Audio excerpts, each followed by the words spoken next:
김반장의 쉬운 뉴스 설명서, 김혜영의 뉴스 공감.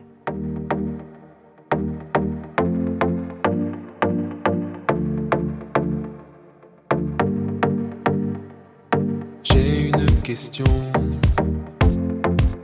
Si tu sais guérir les blessures, pense-moi, car mon corps a souffert.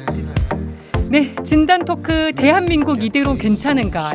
약간 거창한 주제를 잡아보긴 했는데요. 오늘 출연했던 세 분과 유튜브 후토크로 못다한 이야기 좀 더 나눠보도록 하겠습니다. 김종대 전 의원, 또 봉지욱 뉴스타파 기자, 김준일 뉴스톱 수석 에디터 세 분과 함께하겠습니다. 세 분 다시 뵙겠습니다. 예, 안녕하세요. 네, 반갑습니다. 네, 이렇게 같이 만나신 적이 있으신가요? 일단 이 세 명의 조합은 태어나서 처음인 것 같고요. 제가 뭐 아주 진짜 존경하는 두 분과 같이 방송을 할 수 있게 돼서 정말 영광입니다. 예. 어떠세요? 저도 늘상 방송으로만 뵙다가 예. 직접 목소리 들으니까. 아니, 6년 전에 저랑 인터뷰 하셨잖아요. 6년 전에요? 스포트라이트 할 때. 그때요. 국정농단. 국정농단. 원래는 김종대 의원이 기억나네요. 전 의원께서 최초의 최순실의 국정농단을 최초 제보자가 이분이거든요. 아, 정말? 근데 그러세요? 예, 근데 지금 안민석 의원으로 알려져 있잖아요. 예. 근데 그 사실을 최초로 듣고 이제 언론에 알려지게 된 계기, 그리고 안민석 의원 전 단계로 계셨는데 그때 기억 못하세요? 제가 좀 인터뷰를 해서 밝히자 하니까 싫다고 하시더라고요. 그런 일이 있으셨군요. 그때 여쭤보셨죠. 그래서 그때 뭐 그 얘기입니다. 정유라 승마협회 그 국가대표 선발 스캔들. 요거를 제가 처음 취재를 했어요. 그래서 이제 제보를 했는데, 근데 저는 그땐 그게 관심사가 아니었어요. 원래 안보 분야 전문가신데. 안보 분야 그 국정원 댓글 공작을 취재하는데 거긴 취재가 안 되고 엉뚱하게 뭐 문화체육관광부 쪽에서 터진 일이 이렇게까지 될 거라고 생각 못 하셨던 거죠. 그 얘기는 됐고 국정원 얘기 좀 합시다. 그러니까 그 취재원들은 그 얘기는 됐고 이게 더 심각합니다. 그래서 실패한 취재였어요. 어찌됐든 나중에 그게 다시 재점화됐을 때 어떻게 보면 약간 영웅적인 면이 부각되는 거였는데 제가 하자 그랬는데 빼달라고 하시더라고요. 네. 여기서 그 일로 김종대 전 의원 성함을 듣게 될 거라고 생각을 못했습니다. 기억납니다. 네, 각자 전문 분야가 하나씩 있으신 분들이어가지고 오늘 저희가 모신 아이템으로 하나씩 같이 좀 의견을 나눠봤으면 좋겠는데요. 봉지욱 기자님 저희가 대장동 사건으로 모셔가지고 다른 분들은 이 사건 어떻게 보고 계신지 궁금합니다. 김준일 에디터님 어떻게 보고 계세요? 대장동 에디터에 어디서부터 어디까지 얘기해야 되는 건가요? 이게 너무 막내해서. 지금 그 대장동 사건 중에서도 50억 클럽 이 로비 의혹의 실체에 대해서 아직 검찰 수사가 지지부진한 부분, 검찰 수사가 왜 속도를 못 내고 있을까, 이 부분을 봉지욱 기자님이 이제 많이 추적을 하고 오늘 또 풀어주신 부분도 있고 한데. 일단 전 봉지욱 기자님이 이제 방송 출연하셔서 하시는 것을 이제 상당수 봤고. 그리고 저도 사실 예전에 굉장히 관심이 있어서 이제 오랫동안 봐왔던 겁니다. 근데 저는 50억 클럽의 수사로 이게 의문이 해소될까에 대해서 개인적으로 좀 부정적이에요. 그러니까 왜 부정적이냐면은 이게 대장동이라는 사건, 이 사건이 사실은 너무 일찍 터졌습니다. 왜냐하면은 이 돈이 충분히 이 전달되기 전에 이게 미실현이에요. 이게 상당수가. 그러니까 구두로 이제 해놨던 것들이 저는 많다라고 보거든요. 그러니까 그래서 이게 실제 돈이 전달된 거는 이제 곽상도 의원 같은 경우에는 사실상 이제 뇌물성으로 전달이 됐다고 보는데, 나머지 사람들 이분들은 돈이 실제로 됐는지 권순희 대법관 물론 수사를 해봐야 하는 거지만은 아직은 안 됐을 가능성이 상당히 높다라고 보기 때문에 쉽지 않습니다. 근데 쉽지 않은 거는 아는 거고 수사를 제대로 해봐야 되는 거죠. 그러니까 검찰을 믿을 수 있느냐, 이 부분에 있어서 좀 시간이 많이 갈리는 것 같은데, 저는 이거는 50억 클럽 같은 경우에는 국민들 여론도 있고 특검을 해야 되지 않나. 이재명 대표의 수사하고 어느 정도까지 분리할 수 있는지는 모르겠으나 어쨌든 특검으로 이거를 풀어서 특검에서까지 안 나온다라면은 국민들이 납득을 하겠죠. 근데 지금은 조금 국민들이 납득하기가 좀 쉽지 않지 않을까, 저는 그렇게 생각을 합니다. 만약에 청탁이 있고 50억 클럽이 실존하는데 돈만 안 건네줬다, 이럴 경우엔 죄가 될까요, 안 될까요? 그러니까 제가 이제 법 전문가는 아니지만은 청탁이 있었는데 그 청탁만 가지고 처벌할 수가 없는 거죠. 그러니까 청탁을 그래서 내가 구체적으로 어떤 걸 했는지 여부를 봐야 되는 거고, 그게 그러니까 소위 말해서 428억 약정서를 가지고도 지금 사실 증거를 찾기가 굉장히 어렵잖아요. 네. 그러니까 받기로 한 거를 어떤 시기에 어떤 식으로 받아야 되는지에 대해서 이거를 입증하는 게 쉽지가 않거든요. 그래서 저는 어쨌든 이거를 좀 강하게 수사를 하고 처벌해야 되는 거를 맞다라고 보지만은 아마 특검을 해도 정말 우리가 국민들이 생각하는 것만큼 시원하게 나오기는 쉽지 않지 않을까 저는 개인적으로 그렇게 보고 있는데 어쨌든 네. 갑갑합니다 사실은. 이런 상황이 되도록 도대체 검찰은 뭐 하고 있나. 너무 오랫동안 흘러온 예, 사건이어서. 예. 그 이재명 대표에 대한 어떤 그 수사하고 너무 비교가 되잖아요. 너무 비교가 되죠. 예, 예. 거기도 뭐 그냥 뭐 나중에 천화동이 주기로 했다. 네. 뭐 했다. 이것만 갖고도 벌써 얼마나 많은 비난을 받았습니까? 실체 없는 것 갖고도. 근데 이게 똑같은 경우에도 이런 경우는 말이죠. 구렁이 담 넘어가듯이 그냥 대충 뭉개버리고. 예, 그런 건 또 이재명 대표는 또 해집고 다니고. 아니 그냥 공정치 못하다고 봐요. 봉지욱 기자님은 어떻게 보세요? 김준일 에디터님은 밝혀지기가 쉽지 않을 수도 있을 것 같다고 얘기하셨는데. 그러니까 뭐 그거는 뭐 예측하시는 거고요. 일단 지금 중요한 건 특검이 되느냐 마느냐일 텐데 아까 잠깐 앞서 말씀하신 것 중에 뇌물은 약속해도 뇌물죄가 성립이 됩니다. 그래서 이제 그 부정처사 후 수뢰라는 게 대신에 그 약속의 시점이 2015년 사업자가 되기 전후로 됐어야 돼요. 그래서 이제 갑자기 남욱과 유동규가 석방된 다음에 진술을 바꿨잖아요. 네. 원래 이분들은 428억 뭐 이런 거 몰랐어요. 제가 볼 때 약간 학습을 하신 것 같더라고요. 수사 기록 이제 재판 과정에서 수사 기록을 획득하면서 자기들도 정황 녹취록을 보고 기록 초반을 보면 이분들이 굉장히 광분합니다. 검사가 다 막 알고 물어보니까 왜냐하면 검사는 정황 녹취록을 보고 물어보잖아요. 그리고 보여주고 들려줍니다. 그러면 이제 유동규 같은 경우는 처음에 3억 뭐 뇌물 요구했던 거 부인하죠. 다 부인하고 뭐 김만배 700억 그거는 제가 만배형한테 가스라이팅 당한 겁니다. 네. 제가 자꾸 듣다 보니까 진짜인 것 같더라고요. 약간 이런 식으로 얘기를 하다가 증거들이 다 나오는 거죠.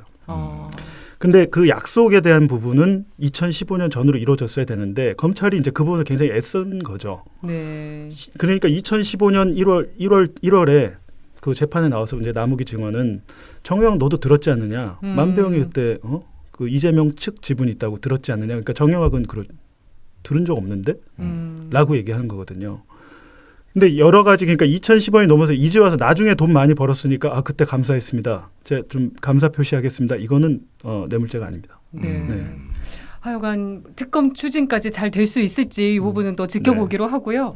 다음 주제로 한번 넘어가 보려고 하는데 천공 관련해서 요거를 김 전 의원께서 또 문제를 제기하셨던 분이시기도 그러니까 합니다. 내가 잘못하면은 다 고발될 수 있어요. 조심해야 돼요. 이거. 그 천공 의혹은 작년 4월에 이제 들었던 얘기인데 네. 한 6개월 동안 말 안 했거든요. 그 제보를 받으신 게 참 많으세요. 예. 그래서 아까 저 최순실 그때 얘기를 하셨는데 사실은 그 연장선이에요. 제가 그때도 정유라 건 그 때문에 문체부가 초토화됐다는 걸 한 신부님한테 고해성사하듯이 얘기했거든요. 아, 그러세요? 그 박창일 신부님이에요. 내 이름 다 깎게요. 그랬는데 그 신부님이 안민석 의원한테 제보를 한 겁니다. 그랬는데 최근에 윤석열 정부가 출범하고 그 신부님하고 가끔 보거든요. 그런데 그때 제가 그 정유라 건을 설명한 그 집에서 또 와인을 먹으면서 그때하고 똑같아요. 그러면서 거기군요. 예, 서촌에 있는. 맞습니다. 네. 예, 그랬는데 좀 신부님이 그러시더라고. 김종대 의원은 말이요. 최소한 2개 정권 정도는 탄핵시킬 운명인 것 같다. 그때도 당신으로부터 시작했는데 말이요. 이번에 더 좀 문제 있는 정권이 등장한 거 아니냐. 그래서 마침 제가 하나 조사한 게 있습니다. 이렇게 얘기를 했어요. 작년 이게 11월이에요. 그리고 12월이 되니까 그 신부님하고 얘기한 게 자꾸 마음에 걸려서 또 얘기를 시작한 거예요. 그게 이제 천공 사건이에요. 같은 신부님이 배우 조종자예요. 그때나 지금이나. 가톨릭이 항상 문제였네요. 그래서 저도 그래가지고 그 신부님을 보면 뭔가 사명감이 자꾸 생겨가지고 나는 말을 해야 되는가 보다. 이래가지고 또 증언자로 나선 거예요. 전문 분야는 아니신데. 아닌데. 그리고 꼭 다른 걸 취재하다 보면 이런 게 나와요. 그것도 똑같아요. 그래가지고 이제 그 의혹을 얘기를 했는데 제가 고발당한 게 12월 5일입니다. 네. 지금 넉 달째입니다. 넉 달. 이게 수사가 이루어진 이어지고 있는지가 좀 아니 그런데 묘한 반전이 일어난 거예요. 이제 2월 말부터 보면 경찰 태도가 좀 이상합니다.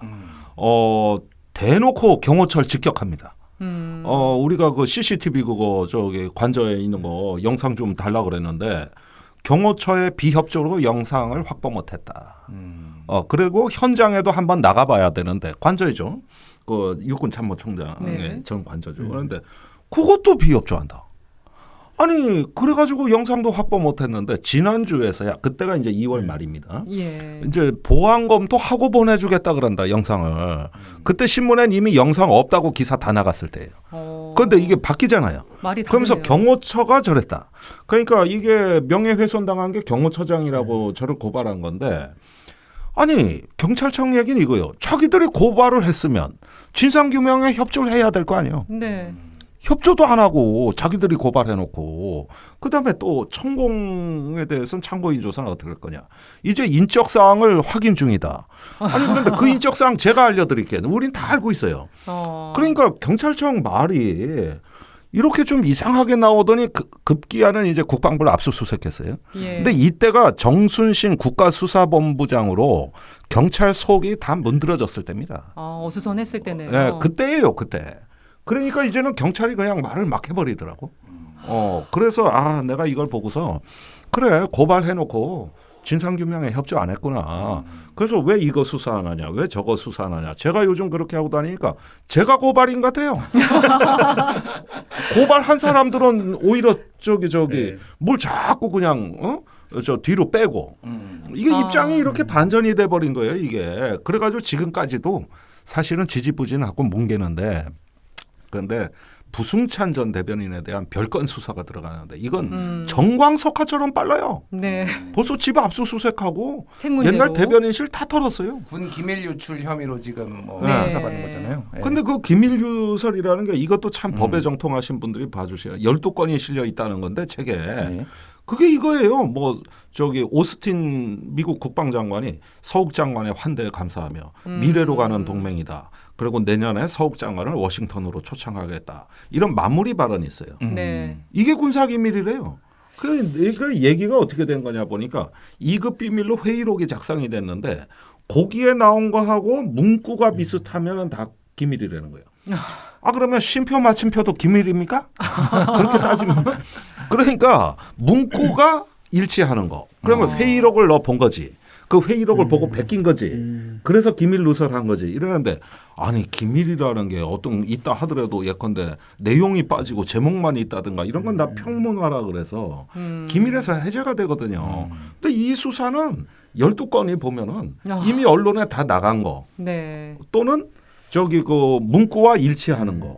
이런 거예요. 그런데 그 회의장에 대변인이 들어갔었으니까 책을 쓰다 보면은 일기장이니까 문구가 일치하는 게 있겠죠. 그게 인사말이더라고 내가 보니까. 이것도 기밀이래요. 근데 그거는 이것도. 네, 인정이 안 될 확률이 높은 게요. 2014년에 정윤회 문건 네. 세계일보 통해서 나왔는데 그때 이제 박관천 전 경정이 그 문건의 작성자잖아요. 네. 그게 이제 유출이 돼서 했는데 결국에는 법원에서 대통령 기록물 법 위반 그리고 공무상 기밀 누설 거의 다 인정이 안 됐습니다.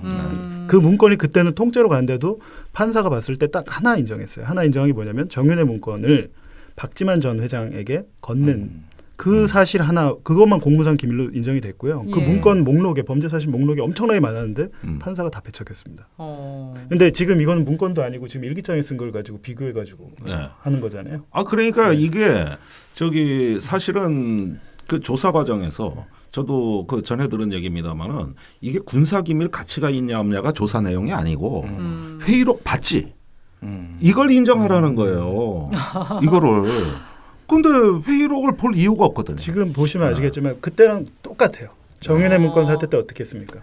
박관천 전 경정도 별건으로 네. 그 사건과 관계없는 별건으로 엮었습니다. 별건으로 였고 그때 당시 그 박관천 경정의 혐의를 진술한 사람들은 구치소에 있던 사람들이에요. 네. 이미 그걸 가지고 별건으로 엮어서 처음에 그 1심에서 징역 7년이 나왔어요. 말도 안 되는 걸로 이제 사람을 고생을 시킨 거죠. 근데 그러니까 사안은 다르지만 또 비슷하게 흘러가고 그렇죠. 있다고 지금 보시는. 똑같아. 그러면서 항상 메신저를 공격하거든요. 그래서 이 사안은 그럼 천공이 거기 갔냐 안 갔냐, 참모총장 공간에 간 거냐, 그게 했냐 안 했냐. 그게 이게 이 사안이잖아요. 네. 근데 지금 엉뚱하게 별건으로 가서 공무상 기밀 누설했냐 안 했냐 이렇게 가는 거죠. 에디터님은 어떻게 보세요? 이 천공 관련 사안은? 아니 저는 뭐 예를 들면은 이제 뭐 이 정권과 관련해서 여러 의혹이 있었잖아요. 예를 들면 뭐 청담동 술자리도 있었고 네. 천공도 있었고. 근데 제가 이제 어떤 이 의혹이나 이런 루머를 봤을 때 판단하는 기준이 있어요. 그러니까 첫 번째는 그거를 처음에 제기한 사람, 그리고 그거를 제기한 사람이 들었다라는 사람이 어떤 사람이냐라는 거잖아요. 그래서 저는 청담동 술자리 같은 경우에 가능성이 낮다라고 보는 게 그 첼리스트라는 분을 좀 신뢰하기가 어렵고, 그리고 그런 정황상 이분이 둘러댔을 가능성 이런 것들이 있기 때문에 뭐 사실의 가능성 배제할 수 없지만은 낮다라고 보는데, 우리 저 김종대 의원께서는 김종대 의원 자체가 원래 인품이 훌륭하시고 신뢰가 있는 분이시잖아요. 게다가 김종대 의원께서 말씀하신 분이 육참 이제 뭐 거기에다가 관련돼서 이제 거기에 그 관절을 이제 관리하는 공관에 관리하는 부사관이라고 한다라면은 굳이 거짓말을 해가지고 이거를 보고할 이유가 없다라는 거죠. 그러니까 그런 부분에 있어서는 상당히 신뢰도가 높다라고 개인적으로 판단하고 있는데, 이게 이제 그렇게 우리가 생각하는 것과 이게 이제 법정에 가서 이제 진실을 다투는 문제는 좀 다른 차원의 얘기니까. 그래서 그게 좀 어려운 것 같은데. 지금 천공 이번 주에 참고인 조사한다라고 지난주에 보도가 나왔는데 아직 결과가 안 나왔고요. 네. 지금 했는지 안 했는지도 사실관계를 아직 확인해 주질 않았습니다. 아마도 아직 출석을 안 하지 않았나 생각이 들고요. 그다음에 천공 측은 2월 초에 그 경찰청에서 CCTV가 없다 이렇게 브리핑을 했을 때 즉각 그 TV조선에 나와서 그 법무팀장이죠. 우리 스승님은 그 땅을 밟아본 적이 없다. 곧 뭐 국회 나가서 그 저기 사실을 밝힐 거다, 증언할 거다 이랬거든요. 그런데 그 다음 주에 사실은 CCTV가 저장돼 있다. 이 보도가 나가니까 이번엔 JTBC에 또 측근이 나가가지고 TV조선이 왜곡 보도했다. 그래가지고 법적 처리를 할 거다. 그럼 땅을 밟았다는 얘기인가요? 그러면서 그럼 갔느냐 안 갔느냐는 이건 뭐라고 했느냐면은 갔는지 안 갔는지에 대한 입장은 없다. 그러니까 입장이 없다는 게 입장이다. 이렇게 얘기했어요. 정말 이상합니다.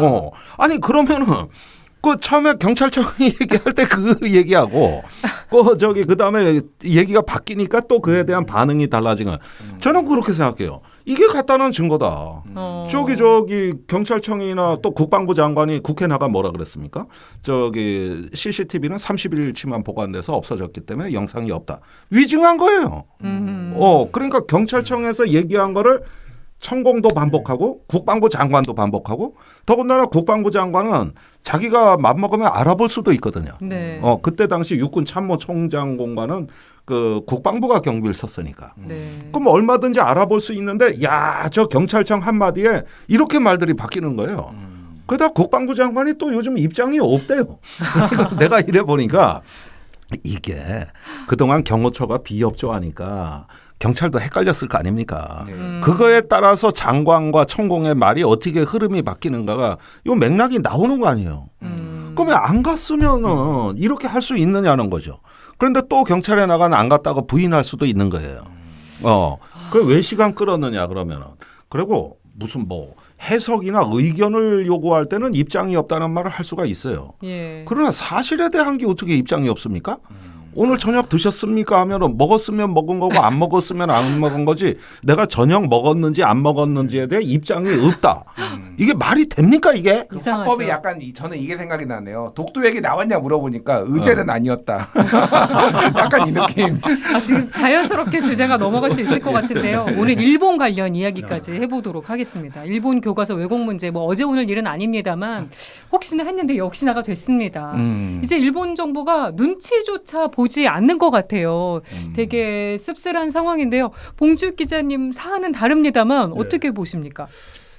제가 주로 대장동에 많이 싶어요. 그러니까. 근데 한 가지 보면 뭐 어려운 뭐 법이랄지 정치랄지 몰라도 되거든요. 일반 국민들이 생각하는 것은 자기 상식의 수준이거든요. 저희 중학교 뭐 1학년, 뭐 초등학교 6학년 애들도 이제 다 압니다. 다 아는 사실을 가지고 아니라고 해버리면 지금 누가 봐도 지금 약간 친일의 느낌이 있잖아요. 친일의 느낌, 이게 과연 어떤 국익을 얻었죠? 거기에 대해서는 잘 알지 못하는데 아이들도 다 아는 사실이에요. 언론에서 매체에서 뭐 자기 매체 뭐 사주의 입장에 따라 기사를 왜곡하고 이런 것들이 너무 눈에 뻔히 보이죠. 근데 그 정상회담 당시부터 그 이미 일본 언론이 이 정상회담을 보도하는 모든 프레임이 승자와 패자였어요. 예, 그때 이미 일본 외교의 승리라고. 심지어 외신에도 그렇게 나갔어요. 영국 언론 같은 경우는 뭐라 그랬습니까? 저기 한일 외교전에서 일본의 대승리다. 그다음에 일본의 국내 언론 보도는 뭡니까? 단호한 외교의 승리다. 전략적 승리다. 이런 말이 다 헤드라인에 뽑혀가지고 승자와 패자의 프레임으로 일본이 이 한일 관계 정상화 문제를 바라봤다는 것이죠. 그럼 대외외교 앞으로 어떻게 해야겠습니까? 그러니까 이런 부분이 일단은 그 외교부의 입장대로만 갔어도 조금 신중하게 했을 건데 이제 윤 대통령은 본인이 직접 했다는 거 아니에요? 결심을. 네. 강제징용 해법은 그건 내가 결정한 거다. 이걸 요미우리 신문에 가서 이야기한 거예요. 그러니까 이제 모든 언론이 그걸 따라가면서 그때부터 이제 일본 외교의 승리라는 보도가 넘쳐나기 시작을 한 것이고 정작 정상회담보다도 그 이후에 후폭풍이 엄청나게 커졌습니다. 그런데 그게 윤석열 대통령이 일본의 지방선거 한복판으로 들어가신 거예요. 그러니까 심지어는 입헌민주당 대표가 윤석열 대통령을 호텔로 찾아와서 후쿠시마에 수산물 수입 재개 이런 걸 얘기했다는 거 아닙니까? 네. 그러니까 다음날 총리실이 발끈해서 야 그거 야당 대표가 얘기했다는데 기시다 총리가 먼저 얘기했어. 우리가 그 언론에 안 밝힌 거지. 그러니까 여야 세력들이 서로 윤 대통령을 누가 때렸느냐. 누가 윤 대통령을 압박했냐로 경쟁이 붙어버렸어요. 그러니까 모든 정치인이 윤 대통령만 나가면 전부 언론 플레이예요. 그러면 일본 정부가 발끈해가지고 우리가 먼저 했어. 이렇게 후속 보도가 나와요. 네. 그게 위안부 문제, 후쿠시마 그 수산물 수입 재개 문제, 뭐 또 그거 독도 문제 네. 다 들어가다. 그러니까 이제 일파만파. 자기들끼리 경쟁을 하는 거죠. 네. 아니, 한국 국민은 안중에도 없어요. 뭐 윤석열 대통령 체면이고 뭐 파트너십이고 이런 게 아니라 일단 4월 지방선거 앞두고 있는데 내가 제일 세게 했어. 이걸 지금 경쟁하고 있으니 여기에 뛰어들어 버렸으니 그다음부터는 이제 뭐 불을 보듯 뻔하죠. 끊이질 않는 거예요. 그러니까 네. 좀 과정을 좀 돌이켜볼 필요는 있을 것 같아요. 그러니까 외교부에서도 이제 잔뼈 굵은 분들이 많잖아요. 외교 네. 얼마나 많이 했겠어요. 그래서 외교부 쪽에서는 4월 이후에 한일 정상회담 하자. 왜냐하면 지금 선거가 있으면은 국내 정치 때문에 일본은 아무것도 내놓을 수가 없다. 근데 선거가 네. 끝나면은 그래도 협상의 여지라도 있다라고 했는데 윤석열 대통령이 무슨 소리야? 빨리 하자. 그냥 결단하자. 뭐 이런 쪽으로 이제 갔다라는 거 하나. 그래서 시기의 문제 좀 참모들이나 이런 전문가들의 조언을 조금 무시했다라는 건데. 그러니까 윤석열 대통령은 그러니까 조금 뭐 취재를 해보고 좀 얘기를 들어보면은 역사에 남는 대통령, 좀 결단하는 대통령이 되고 싶은 게 있는 것 같아요. 그런데 아무도 하지 못했던 이 어떤 한일 간의 문제 이거를 내가 좀 해결을 하겠다 이런 좀 욕심이 있었던 것 같고. 근데 노무현 대통령을 상당히 존경한다라고 예전에 그 김명수 뭐 서울의 소리하고 이제 김건희 여사하고 뭐 거의 내기가 나왔었잖아요. 네. 쌍남자다. 근데 이제 노무현 대통령이 어떤 부분에 그럼 존경을 하느냐. 그러니까 뭐 말을 돌려하지 않고 직설적으로 하는 것도 있는데 자기가 옳다고 생각하는 거는 주변의 반대를 무릅쓰고라도 결정한다. 대표적인 게 이제 한미 FTA 추진이죠. 그러니까. 네. 그래서 이거를 진보 진영이 반대했음에도 불구하고 국익을 위해서라면은 그건 뚝심 있게 밀고 나가서 결국은 지금 굉장히 칭송을 받지 않느냐. 뭐 이런 생각을 좀 상당히 가지고 있다라는 거예요. 이게 이제 배경이라는 건데 문제는 저는 이제 노무현과 윤석열의 차이를 좀 봐야 될 것 같아요. 그러니까 저는 뭐 그 의의까지는 그래도 뭐 매국노다 친일파나 뭐 이렇게 매도하고 싶진 않아요. 그러니까 윤석열은 윤석열 나름대로의 이제 어떤 애국의 심정이 있었겠죠. 근데 저는 윤석열과 노무현의 차이는 뭐냐면은 노무현 대통령은 한미 FTA에 대해서 굉장히 반대가 심했잖아요. 네. 근데 그 여론을 일단 경청을 다 하고 먼저 설득을 해서 사실은 FTA를 하기 전에 그 과정에 대해서 네. 다 이제 이런 것들 하려고 한다라고 하면서 설득했던 과정 하나. 또 하나는 그 반대 여론을 가지고 미국하고 협상을 합니다. 우리나라에서 너무 반대가 심해서 나는 죽어도 이거는 양보를 못 하겠습니다. 라고 해가지고 미국 측한테 엄청 양보를 얻어내거든요. 그래서 네. 그거를 결과를 가지고 또 이제 국민들을 설득하는 이런 프로세스가 있었어요. 사실 근데 윤석열 대통령한테 저는 정말 많이 실망을 한 게 일본 야당은 협조하는데 국익을 위해서 한국 민주당은 부끄럽다. 근데 나중에는 대통령실에서 부럽다로 바꿨어요. 저는 끝자가 있었다고 분명히 생각합니다. 부끄럽다고 얘기를 했을 텐데 네. 부끄러우면 안 되죠. 그거를 가지고 민주당이 반대하는 데는 이유가 있는 거 아닙니까? 그러면 그거를 가지고 일본하고 가가지고 야 우리가 이렇게 야당이 반대해. 그럼 너희도 양보해. 이런 식의 실리적인 외교를 해야 되는데 아직도 구국의 결단 뭐 이런 거에 지금 빠져 있는 거예요. 그러니까 이게 참 좀 개인적으로 안타깝고 이게 이 방향을 전환하지 않으면은 지금 앞으로 계속될 것 같고 네. 저는 더 우려되는 게 한미 정상회담에서 완전 호구 잡힐 것 같아요. 지금 한미 동맹 70주년이라고 지금 극진하게 대접한다라는 그 지금 미국 쪽 얘기 들어보면은 네, 국빈 방문을 예 그리고 다 뽑아 먹으려고 한다 지금 지금 현안이 너무 많거든 경제 현안이 이거 외교를 지금 더 똑똑하게 잘해야 되는 시점입니다. 예 그러니까 정말 걱정이에요 개인적으로 한일보다 한미가 더 걱정이에요. 저기 한미 그거 기대할 수가 없는 게 이미 한일 정상회담에서 그 공급망 문제를 안보 차원에서 다루기로 합의가 됐고 한일 경제 안보 대화를 양국의 NSC 국가안전보장회의가 그 담당해서 협상하기로 했거든요. 그러면은 이미 반도체, 배터리, 전기차가 안보 문제로 분류되는 순간 이거는 우리가 빠져나올 방법이 없어요.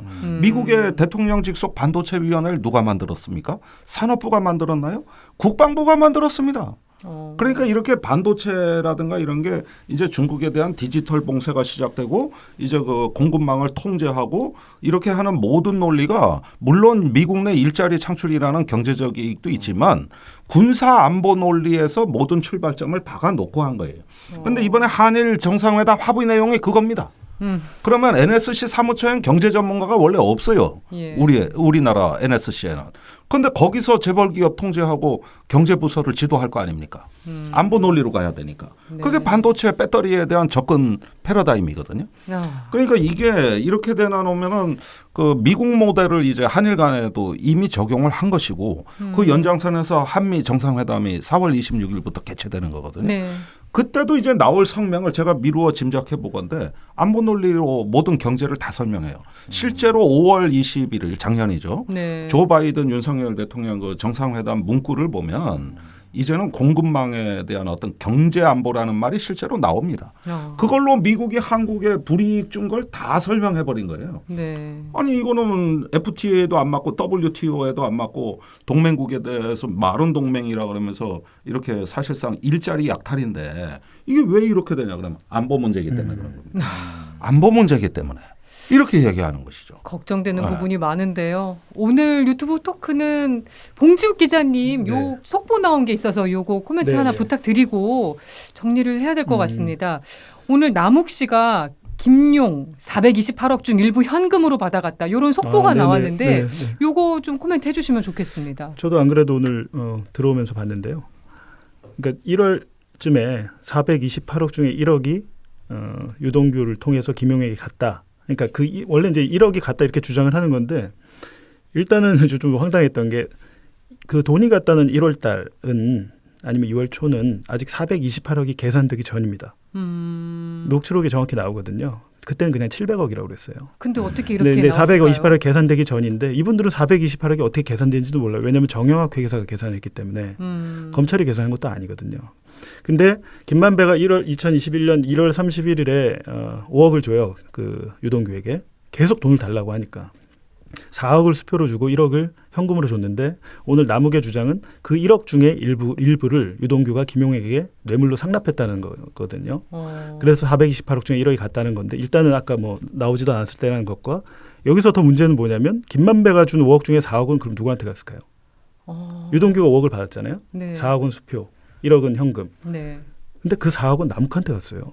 남욱의 처 이름으로 그 은행에 수표 입금이 됐습니다. 제가 수사 기록을 보니까 다 나와요. 네. 제가 이제 계속 말을 하고 싶은 거는 이미 1차 문재인 정권 1차 수사 때 상당한 양으로 수사가 많이 돼 있어요. 그러니까 수사 기록이 4만 쪽이 넘는다는 건 굉장히 다 방대한 거거든요. 했는데. 충분히 수사가 됐기 때문에 남욱이 저렇게 왜 진술을 할까라고 생각해 보면 저희가 이제 취재를 해보니까 남욱이 왜 입장을 바꿨지? 그나마 1차 수사 때 그 굉장히 진실되게 많이 이렇게 막 남욱은 막 조사받다 울다 웃다 막 그러더라고요. 갑자기 굉장히 이렇게 감정이 풍부하신 분인데 비교적 정영학과 남욱은 실토를 하고 있습니다. 근데 1차 수사 때 그 자기가 열 몇 번 조사를 받으면서 한 것과 배치될 정도의 진술을 바꿨 이유가 있을 거 아니에요. 네. 저희가 확인을 해보니까 작년에 예금보험공사가 대장동 땅에서 회수하지 못한 원금이 383억이고 지금 이자까지 붙어서 2,731억이에요. 이거에 대한 남욱은 대표를 했지만 연대보증을 처음에 떠안지 않았거든요. 근데 저희 뉴스타파가 계속 보도를 했거든요. 이거 남욱이 대표인데 왜 연대보증? 대표는 원래 대표가 바뀌면 연대보증이 같이 따라가야 되는데 연대보증을 안 바꾼 거예요. 그래서 저희가 이제 뉴스타파에서 보도를 하니까 예보가 연대보증을 바꿨습니다, 작년에. 그리고 6월에 남욱에 대해서 소송을 시작했어요. 남욱에 그러니까 남욱한테 받아야 될 돈은 2,731억이에요 지금. 더 되겠죠. 지금 1월 31일 기준이니까. 근데 남욱 입장에서는 어떻겠습니까? 지금 김만배만 자금 추적을 했잖아요. 김만배를 자금 추적해서 뭐 380억을 뭐 찾았네 이러고 있는데 마찬가지입니다. 예보가 남욱에 대해서 지금까지 가압류한 돈은 45억밖에 안 돼요. 최소한 남욱은 지금 뭐 1,007억 뭐 이렇게 알려져 있는데 1,500억 정도 받았을 겁니다. 왜냐하면 배당은 계속 이루어졌기 때문에 4,500억을 받아서 그 돈 중에 지금 45억밖에 검찰이 압류를 안 했잖아요. 그 뭐 만약에 제가 남욱이라면 좀 그런 회유가 만약에 있었다고 하면 그럴 동기는 충분히 있었겠구나. 처음 이제 요즘에 든 생각이에요. 기록을 보면서. 그러니까 마찬가지로 오늘의 진술은 뭐냐라고 하면 계속 언론에서 비판한 게 뭐야 428억 받기로 했다며. 근데 왜 재판에 뭐 기소도 못했어. 이 비판이 계속 나오니까 계속해서 수사하고 있습니다라고 그랬거든요. 이런 걸 보여주는 시그널로. 그렇죠. 계속해서 수사하고 있는데 갑자기 수사 내용이 아니라 오늘은 남욱이 법정 진술을 하게 된 상황인데 말씀드렸듯이 이미 기록 안에 5억 중에 그럼 이재명의 428억 중에 그러면 4억은 자기가 가져간 건가요? 자기 부인의 그 수표를 부인이 가져갔는데 이런 상황이 나오는 거죠. 부인도 제가 아는 분이라서. 네, 오늘 유튜브 토크 여기서 마무리를 해볼까 하는데요. 오늘 전혀 다른 분야의 세 분을 한 조합으로 저희가 모시면서도 약간 어색하면서도 어떤 분위기가 될까 궁금하기도 했거든요. 소감 한 말씀씩 짧게 한번 들어보고 마무리를 해보도록 하겠습니다. 에디터님 어떠셨어요? 이상한 조합 좋네요. 이 세 명의 조합, 이상한 조합 나쁘지 않았던 것 같습니다. 자주 불러주세요. 네. 전혀 이질적인 분야가 만나야 또 이렇게 보는 눈이 새로워지고 의외의 얘기도 들을 수 있고 기대됩니다. 네, 봉지욱 기자님은요? 그러니까 제가 뉴스타파 온 지 한 6개월 됐는데요. JTBC에 있었다면 당연히 이 자리에도 못 왔을 거고. 좋은 언론사네. 네, 그러니까 JTBC 나오기 잘했다는 생각으로 오늘 한 번 더 했고요. 또 기회가 있으면 불러주시면 나오겠습니다. 네, 알겠습니다. 오늘 유튜브 후토크 진단토크 여기서 마무리하겠습니다. 함께해 주신 여러분 고맙습니다. 내일 뵙겠습니다. 감사합니다. 네, 감사합니다.